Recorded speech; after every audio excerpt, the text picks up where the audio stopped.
UT अगर आपने हमें बना दिया है, उसके हमें नुकसान सारे दिए हैं लेकिन फ़ायदा नहीं दे रहे। आपने उस गलत पॉपुलेशन के डाटा को लेके बराबरी अगर आप कह रहे हैं कर दी, तो ये बराबरी नहीं हुई है, ये लोगों के साथ नाइंसाफ़ी है।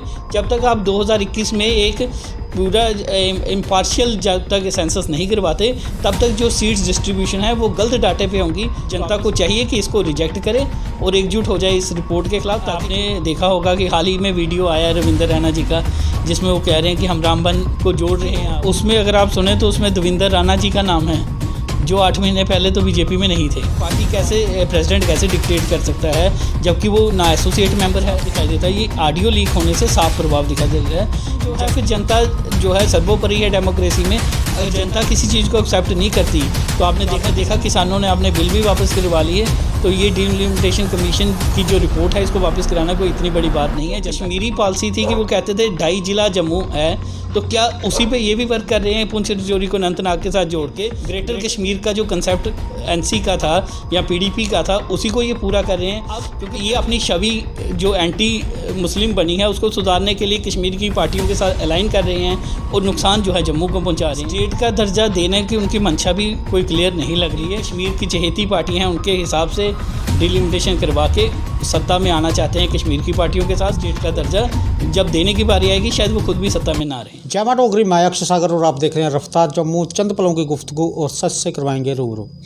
रफ्तार जम्मू के माध्यम से आज हमारे साथ बातचीत करने के लिए मौजूद हैं एडवोकेट विलक्षण सिंह जी। आप हाई कोर्ट में एडवोकेट हैं। विलक्षण जी, रफ्तार जम्मू में आपका हार्दिक अभिनंदन। बहुत बहुत धन्यवाद रफ्तार जम्मू। विलक्षण जी, जिस तरह से हम देख रहे हैं कि जम्मू कश्मीर में परिसीमन किया जा रहा है, क्योंकि धारा 370 और 35 से ये हटने के बाद जम्मू कश्मीर को यूटी बना दिया गया और इन दिनों परिसीमन आयोग जम्मू कश्मीर में परिसीमन कर रहा है। 2 ड्राफ्ट उन्होंने पेश कर दी हैं। पहले ड्राफ्ट में उन्होंने बताया कि जम्मू कश्मीर में 7 सीटें पड़ेंगी, 6 जम्मू को मिलेंगी, 1 कश्मीर को मिलेंगी। दूसरा जो ड्राफ्ट उनकी तरफ से आया है, हालांकि वो ड्राफ्ट अभी सिर्फ सांसद को ही मिला है, कुछ उसमें से लीक हुआ है, उसे आप कैसे देखते हैं? देखिए, जो नया जो आपका ड्राफ्ट आया है, ये अभी एसोसिएट मेंबर्स होते हैं, जो सांसद हैं वो एसोसिएट मेंबर्स होते हैं कमीशन के। एसोसिएट मेंबर्स को वो ड्राफ्ट दिया गया है। तो जो ड्राफ्ट निकल के आया है पूरी तरह से पब्लिक के लिए, तो अभी वो जब ये जो सांसद हैं अपनी ओपिनियन इसके ऊपर देंगे, उसके बाद ये ड्राफ्ट पब्लिक के लिए बाहर आएगा। तो हम उसी के ऊपर बात करते हैं जो अभी थोड़ा अखबारों में छपा है। जो पार्लियामेंट की बात करते हैं पहले, तो पार्लियामेंट्री कॉन्स्टिट्यूएंसीज़ को उन्होंने 18 असेंबली सेगमेंट्स में बांट दिया। तो हमारा ये था कि शुरू से ही कि जम्मू की जो टोपोग्राफी थी, ये जो था ये हिली एरिया है, इसका टेरेन डिफ़िकल्ट है, तो इक्वली डिवाइड करने से तो नाइंसाफ़ी हुई। मेरा ये मानना है, क्योंकि आप पुंछ राजौरी का एरिया देखें या रामनगर के कई एरिया देखें या अपने बसोली वगैरह के पहाड़ ऐसे हैं, और अगर आप श्रीनगर में जाएं तो वो जो इलाका है बिल्कुल प्लेन इलाका है। सर विलक्षण जी, अगर हम अपने दर्शकों को आसान शब्दों में समझाना चाहेंगे, सबसे पहली बात ये कि परिसीमन किया क्यों जाता है, कैसे किया जाता है और आधार क्या रखा जाता है इसका? देखिए, परिसीमन जो है, क्योंकि आप देखते हैं पॉपुलेशन बढ़ती है, लोग एक जगह से दूसरी जगह माइग्रेट करते हैं, तो कई बार एक जगह हो सकता है ज़्यादा पॉपुलेशन हो जाए, दूसरी जगह कम पॉपुलेशन हो।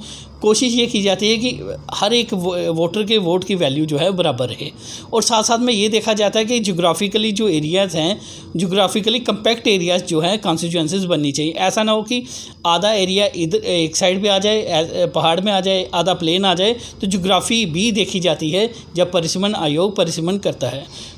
तो इसमें हमने ये देखा कि हमारी जो जोग्राफ़ी जम्मू की है कश्मीर से काफ़ी अलग है। तो ये विलक्षण जी, जिस तरह से परिसीमन आयोग जम्मू में आया, काफ़ी सारी मीटिंग्स हुई, काफ़ी लोग उनसे जाकर मिले, तो जितने भी हमारे जम्मू के सियासी दल हैं सब ने वहाँ पर जाकर ये कहा कि 2011 की जो जनगणना है वो टोटल फ्रॉड है। लेकिन आज हम देख रहे हैं कि जो परिसीमन हो रहा है 2011 की जनगणना को लेकर ही हो रहा है। ये एक सरासर नाइंसाफ़ी है, क्योंकि जनगणना जो 2021 में फिर से होनी है, सेंसस होना है, हमें जानबूझ के 10 साल पुरानी जनगणना पर, जिसके ऊपर एलिगेशंस भी हैं कि वो फ्रॉडुलेंट है, जब ये एलिगेशंस भी हैं फ्रॉडुलेंट है, तो लोगों ने बीजेपी की सरकार को लाया किस लिए कि जम्मू के साथ जो नाइंसाफ़ी है वो दूर होगी। अगर एक फ्रॉडुलेंट जनगणना के ऊपर ही आप करा के कह रहे हैं कि बराबर कर दिया हमने, तो आपने असल में बराबर किया ही नहीं। आपने उस गलत पॉपुलेशन के डाटा को लेके बराबरी अगर आप कह रहे हैं कर दी, तो ये बराबरी नहीं हुई है, ये लोगों के साथ नाइंसाफ़ी है। जब तक आप 2021 में एक पूरा इम्पार्शियल जब तक सेंसस नहीं करवाते तब तक जो सीट्स डिस्ट्रीब्यूशन है वो गलत डाटे पे होंगी, तो ऑब्वियसली वो जो नाइंसाफ़ी लोगों के साथ होगी। जिस तरह से ये अभी सांसद को मिला है ये इसका परिसीमन की रिपोर्ट जो ड्राफ्ट आया सेकंड, अभी फिर ये पब्लिक डोमेन में भी आएगा। इन केस जो लोग ऑब्जेक्शंस खड़े करते हैं क्या उस पर कार्रवाई हो पाएगी?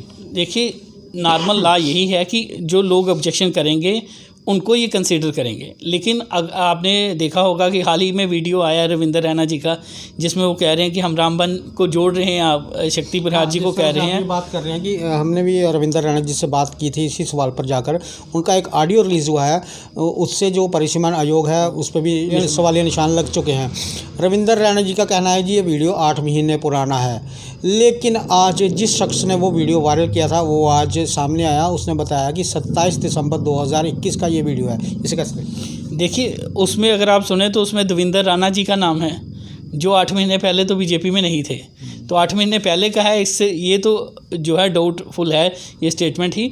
और दूसरा ये जो आप कैसे बता सकते हैं एक पार्टी कैसे प्रेसिडेंट कैसे डिक्टेट कर सकता है जबकि वो ना एसोसिएट मेंबर है, उसका ये इंडिपेंडेंट बॉडी है। इलेक्शन जो आपकी डिलिमिटेशन कमीशन है, इसमें election commissioner, chief election commissioner होते हैं स्टेट के और सेंटर के, और रिटायर्ड जज सुप्रीम कोर्ट के। सर, जिस तरह से ये रविंदर रैना जी जम्मू कश्मीर भाजपा के प्रेसिडेंट हैं, जिस तरह से उन्होंने ये बात की है, सवालिया निशान लगा दिए परिसीमन आयोग पर, अभी तक इन पर कोई कार्रवाई नहीं हुई है। देखिए, कार्रवाई इनके ऊपर कैसे की जाएगी जिन्होंने गड़बड़ की है, क्योंकि ये तो खुद नहीं करेंगे ना, बीजेपी के सेंट्रल ऑफिस से ही जो हो रहा है, जिन्होंने कार्रवाई करनी है वही डिलिमिटेशन कमीशन को डिक्टेशन दे रहे होंगे, तो इनके ऊपर क्या कार्रवाई करेंगे? डिलिमिटेशन कमीशन जो होता है कहते हैं कि निष्पक्ष होता है, लेकिन कहीं कहीं देखा जाता है कि जो मौजूदा रूलिंग पार्टीज होती हैं उनका प्रभाव रहता है। देखिए, इधर तो साफ दिखाई देता है, ये ऑडियो लीक होने से साफ प्रभाव दिखाई दे रहा है, जबकि ये निष्पक्ष होनी चाहिए, क्योंकि इसके हेड जो हैं सुप्रीम कोर्ट के रिटायर्ड जज होंगे, चीफ इलेक्शन कमिश्नर जो अपनी एक इंडिपेंडेंट बॉडी है, कॉन्स्टिट्यूशनल अथॉरिटी है एक, वो होंगे, स्टेट इलेक्शन कमीशन इसके मेंबर होते हैं, तो इसको निष्पक्ष तो होना ही चाहिए, क्योंकि इस प्रोसेस के थ्रू ही एक निष्पक्ष जो है गवर्नमेंट आ सकती है। अगर इसमें निष्पक्षता नहीं बरती जाएगी तो जो गवर्नमेंट आएगी अपने हिसाब से अगर कॉन्स्टिट्यूएंसीज तय करेगी तो लोगों के साथ इंसाफ नहीं हो सकता। अगर भाजपा अगर हावी हो जाती है परिसीमन आयोग पर, तो इसमें लॉ के मुताबिक एक तो कोर्ट में नहीं जा सकते, इसको चैलेंज नहीं कर सकते, तो फिर किस तरह से इंसाफ हो पाएगा? देखिए, क्योंकि ये इतना लंबा प्रोसेस होता है, इतना लेंथी, और ये एक्सपर्ट ओपिनियंस के लोगों की सजेशंस के बाद होता है, कोर्ट इन चीज़ों का एक्सपर्ट नहीं होता, इसलिए कोर्ट में इनको चैलेंज नहीं किया जा सकता। तो इसके बाद सोल्यूशन जो है फिर जनता जो है सर्वोपरि है डेमोक्रेसी में। अगर जनता किसी चीज़ को एक्सेप्ट नहीं करती, तो आपने देखा किसानों ने अपने बिल भी वापस करवा लिए, तो ये डिलिमिटेशन कमीशन की जो रिपोर्ट है इसको वापस कराना कोई इतनी बड़ी बात नहीं है जनता के लिए। जनता एकजुट हो जाए तो जनता को होना भी चाहिए, क्योंकि ये 2021 के सेंसस पे होनी चाहिए थी, 2011 पे हो रही है, इससे नाइंसाफ़ी है। तो जनता को चाहिए कि इसको रिजेक्ट करे और एकजुट हो जाए इस रिपोर्ट के खिलाफ, ताकि जो नाइंसाफ़ी, क्योंकि अगर आप देख रहे हैं कि कितनी देर बाद सत्ता परिवर्तन हुआ है और यूटी अगर आपने हमें बना दिया है, उसके हमें नुकसान सारे दिए हैं लेकिन फ़ायदा नहीं दे रहे। और आप इसमें निष्पक्ष एक डिलिमिटेशन करते हैं तो हमारे पूरे जम्मू वासियों को फ़ायदा होगा। और जो हमारा देखने में आया, आपको मैं यही बता रहा था कि आप पुंछ रजौरी जो है इन्होंने अनंतनाग के साथ जोड़ दिया।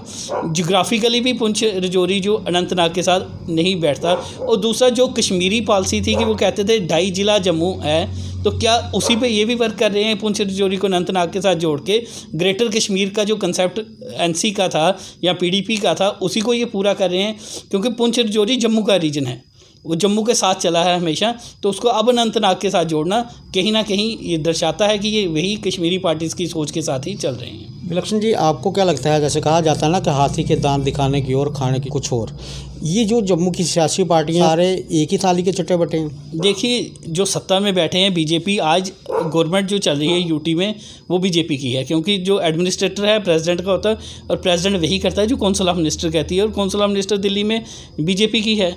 तो जो ये नाइंसाफ़ी कहते थे हो रही है तो ये दूर कर सकते थे, लेकिन जब 2011 के सेंसस के ऊपर इन्होंने डिलिमिटेशन की तो ये नाइंसाफ़ी दूर करने की तो कोई बात ही नहीं है।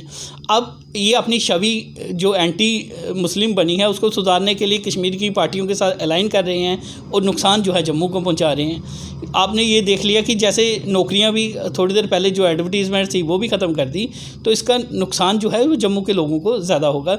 और जितना भी इनके दांत जो आप जैसे आपने कहा दिखाने की ओर हैं, खाने की ओर हैं, क्योंकि जैसे ही न्यू एडवर्टीज़मेंट होगी कि इन्होंने एज रिलैक्सेशन दी है, लेकिन इसमें वो लोग भी एलिजिबल होंगे जो स्टेट सब्जेक्ट होल्डर नहीं हैं, और जो पहले थे 2019 से पहले सिर्फ स्टेट सब्जेक्ट होल्डर ही एलिजिबल थे। तो ये इनकी मंशा ये है कि अब जम्मू को डबल नुकसान है, बाहर से भी कंपटीशन होगा और कश्मीर के लोग तो आगे ही हमारे साथ जो कंपटीशन में हैं ही हैं। तो इसलिए जो हाथी के दांत दिखाने की ओर हैं और जो खाने की ओर हैं। भारत सरकार एक मीटिंग बुलाती है, जम्मू कश्मीर के सभी नेताओं को वहाँ बुलाया जाता है। एक भारत सरकार की तरफ से बात आई कि पहले जम्मू कश्मीर में परिसीमन होगा, उसके बाद चुनाव होंगे और आखिर में स्टेट का दर्जा मिलेगा। किस डर के चलते भारत सरकार ने स्टेट का दर्जा देने की बात तीसरे नंबर पर रखी? देखिए, स्टेट का दर्जा देने की उनकी मंशा भी कोई क्लियर नहीं लग रही है, क्योंकि डिलिमिटेशन कमीशन ऐसा लग रहा है उन्होंने इस तरीके से की है कि इसी के ऊपर लोग लड़ाई शुरू कर दें और इलेक्शन वो डिले कर सकें। तो जो स्टेट का दर्जा देने का है उनको अपनी गवर्नमेंट जो बनती हुई कहीं दिख नहीं रही है, इसलिए वो इलेक्शन अपने हिसाब से डिलिमिटेशन करवा के जो अपनी कश्मीर की चहेती पार्टियाँ हैं उनके हिसाब से डिलिमिटेशन करवा के सत्ता में आना चाहते हैं कश्मीर की पार्टियों के साथ, और उसके बाद वो स्टेट का दर्जा जब देने की बारी आएगी शायद वो खुद भी सत्ता में ना रहें। विलक्षण जी, बात करने के लिए बहुत बहुत धन्यवाद आपका। Thank you. ये थे हमारे जम्मू कश्मीर हाई कोर्ट के एडवोकेट विलक्षण सिंह जी। काफ़ी सारे सवाल इनके आगे रखे, डिलिमिटेशन को लेकर ज़्यादा बात हुई और इन्होंने अपने भाव व्यक्त किए। आगे भी देखते रहे रफ्तार जम्मू। जय भारत।